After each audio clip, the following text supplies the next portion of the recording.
Yo, what's up guys? This is Astranox. Man oh man, Sinful Angelica. I definitely love her character design. The skill 3 animation is out of this world. I'm really digging it.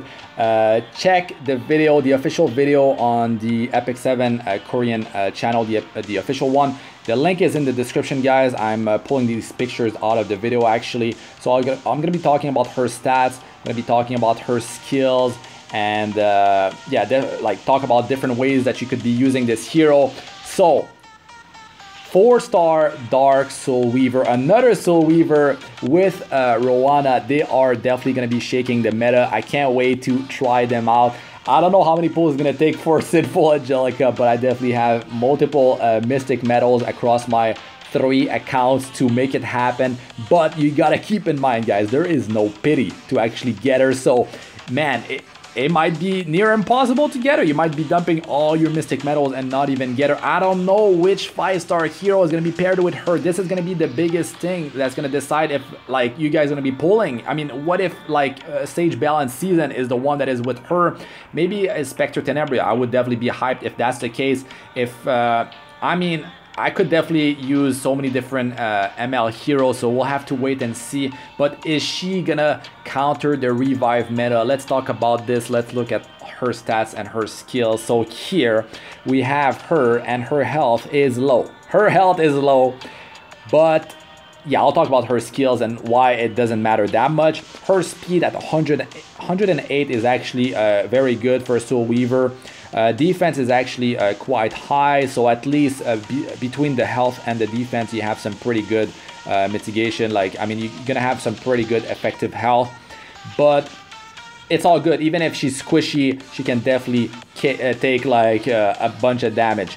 Imprint, Team Imprint is 10.2% attack for top and bottom position. The self-memory imprint concentration, effect resistance 23.8% for herself. So of course you can just use your extra copies of, if you do have extra copies of Angelicas that you could be feeding into Sinful Angelica.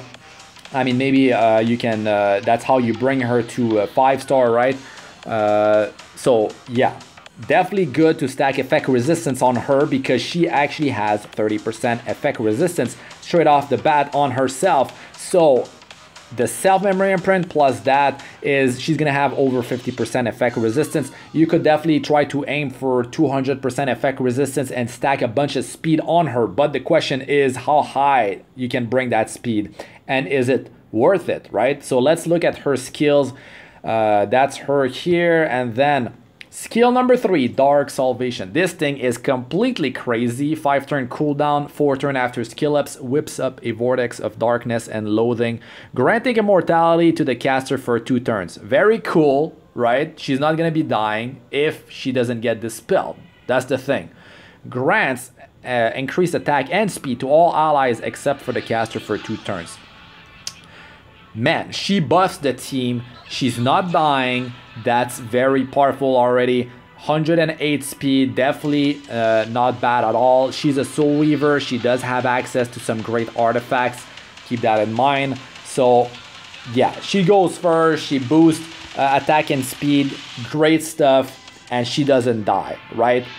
Now, of course, you might have to worry about dispellers, right? Like a Bazaar coming in and just like taking that stuff off. I mean, it's just like, it's immortality. It's just 1 buff on herself. She doesn't have the attack and speed buff to protect maybe the immortality, because she's not getting them.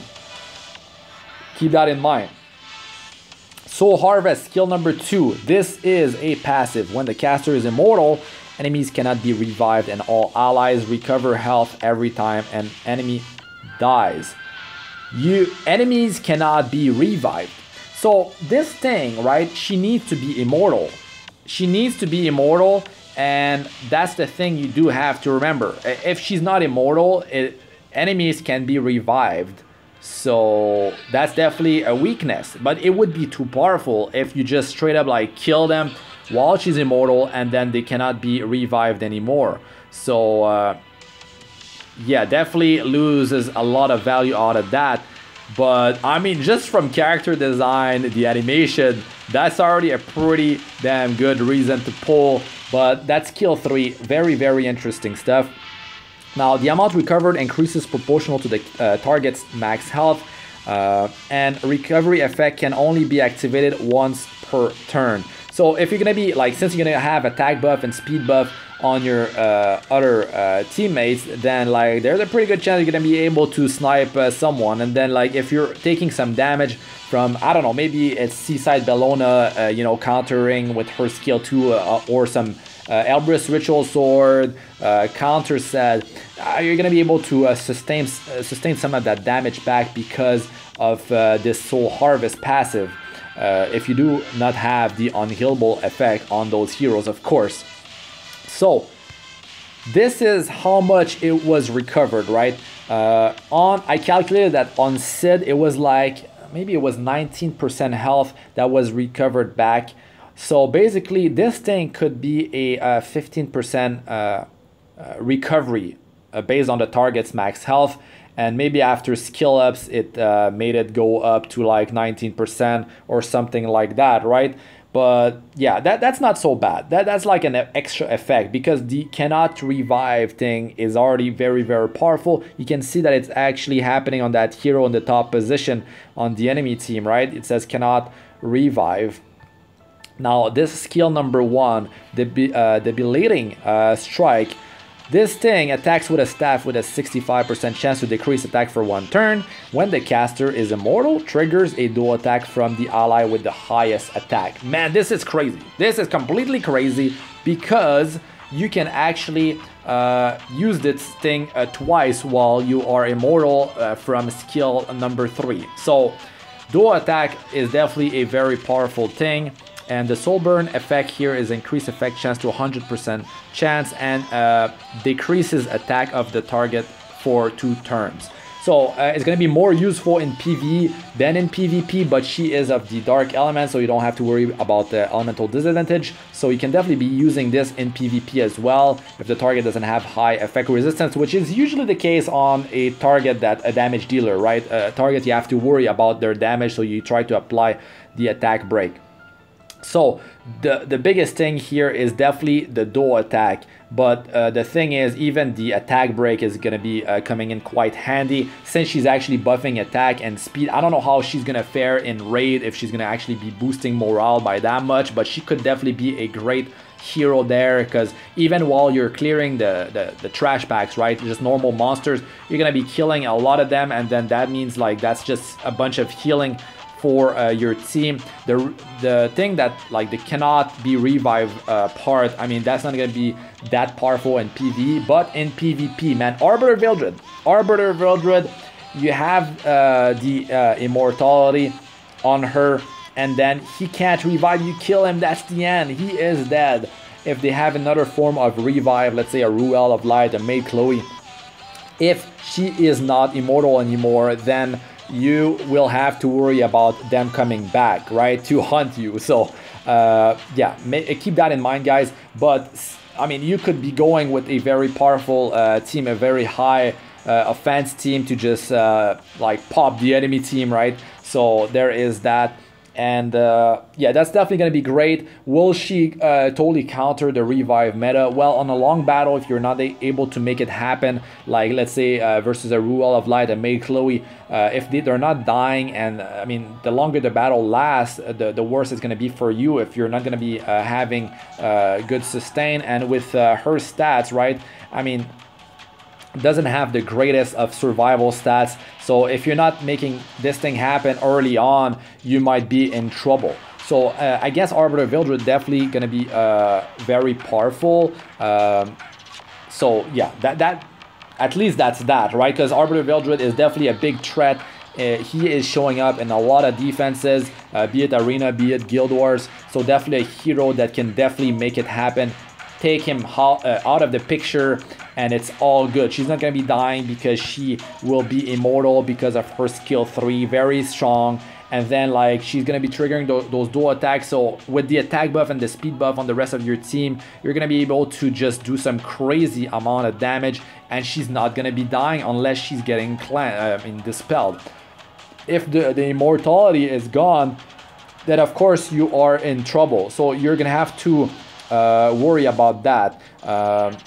The thing is, you could be pairing her with a hero that cleanse, hero that apply debuff immunity. If you have, of course, you would need to have an immunity set on her to not worry about getting hit with something that might not allow you to get the immortality. The thing is like Bazaar can just come in and just mess up your whole team with the dispelling. The thing is, even if you stack 200% effect resistance on this hero, even though she's starting off with a nice 30% effect resistance plus the self-memory imprint, which is not that hard to get to triple S with like extra copies of Angelicas, then yeah, 200% effect resistance is definitely something that you can aim for, and you can stack a bunch of speed on her and make it happen. But yeah, keep that in mind. The soul burn on Bazaar will ignore effect resistance, but you can definitely bring her along if you are going on offense. There's not going to be any soul burn from Bazaar happening there. So Guild War and Arena offense, very powerful there. But on defense, you can't just put her there and expect that it's going to be working out just fine, right? Because I mean, there's the whole thing about the duo attacks. It's going to be triggering the duo attack with the highest attack ally. All this stuff, you might want to like target these attacks and all that, and not let the AI, the artificial intelligence, decide your fate, right? So I feel like she's definitely going to be a much more powerful hero on offense than on defense. You can use her in PvE as well, in PvP. Definitely going to be very interesting, but you need to make it happen. You need to down the hero that has revive before she loses immortality. You could be using ML Angelica with her to get immortality up on her for even longer. It's a 3-turn immortality. If the target is alive, it's going to be 3 turns. So yeah, she can definitely stay alive if there's no way for the enemy team to take off her immortality. So it gives you plenty of time. You could have a slow you know, ML Angelica using that on her. So very good. She could balance the life between both of them or something like that during the battle.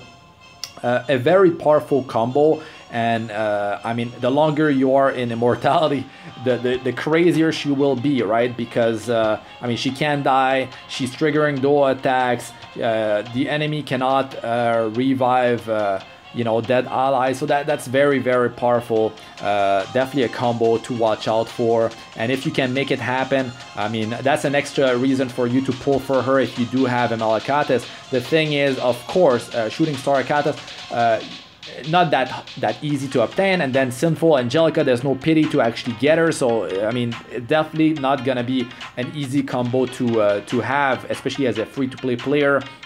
So be careful, guys. If the 5-star hero that is paired with her is like garbage, let's say it's Sage Balance season, if you don't have any plan for him, if he's not going to be working out, not bringing a synergy with the team that you're planning for, then like, yeah, maybe you should hold off. Mystic Metals are definitely not easy to come by, especially if you're close to the pity timer, right? If you're about to pull the ML 5, then that might be a problem. That definitely might be a problem. So anyways, I'm gonna try to make it happen, pull for her.